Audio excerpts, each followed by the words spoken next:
தமிழ்நாடு முழுவதும் திமுகவினர் மோடி சுட்ட வடை என்ற நூதன பிரச்சாரத்தை முன்னெடுத்துள்ளனர்.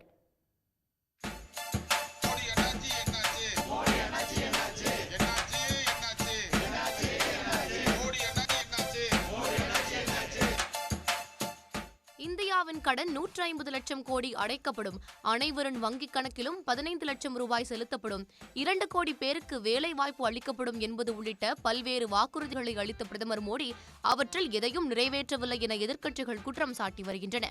இந்நிலையில் மதுரை எய்ம்ஸ் மருத்துவமனை உட்பட தமிழ்நாட்டுக்கு மோடி அறிவித்த அறிவிப்புகள் என்னவானது என கேள்வி எழுப்பி மோடி சுட்ட வடை என்ற பெயரில் தமிழ்நாடு முழுவதும் திமுக சார்பில் நூதன போராட்டங்கள் நடத்தப்பட்டு வருகின்றன. ஈரோடு காளைமாட்டு சிலை அருகே நடைபெற்ற ஆர்ப்பாட்டத்தில் பெண்கள் கைகளில் வடைகளை ஏந்தி மோடிக்கு எதிராக முழக்கங்கள் எழுப்பி தங்கள் எதிர்ப்பை வெளிப்படுத்தினர். கன்னியாகுமரி மாவட்டம் நாகர்கோவில் வடச்சேரி பகுதியில் திமுகவினர் மோடி படத்துடன் கைகளில் வடைகளை ஏந்தி அதை பொதுமக்களுக்கு வழங்கினர்.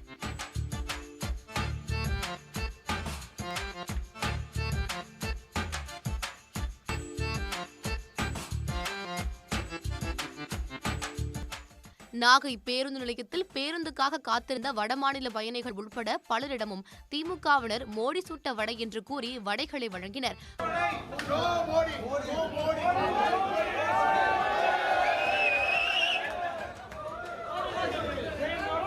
கோவை சாய்பாபா காலனி பகுதியில் திமுக நிர்வாகிகள் பொதுமக்களுக்கு வடைகளை ஊட்டிவிட்டு கவனம் ஈர்த்தனர்.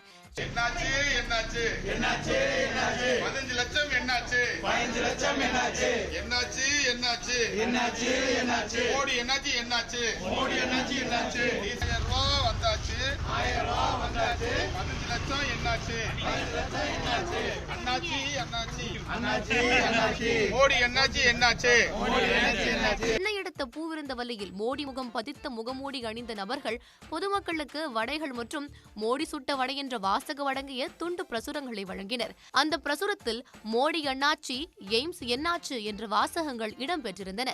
வித்தியாசமான முறையில் நடைபெற்ற இந்த பிரச்சாரம் பொதுமக்களை வெகுவாக கவர்ந்தது. உடனுக்குடன் செய்திகளை தெரிந்து கொள்ள சன் நியூஸ் பெல் ஐகானை கிளிக் பண்ணுங்க.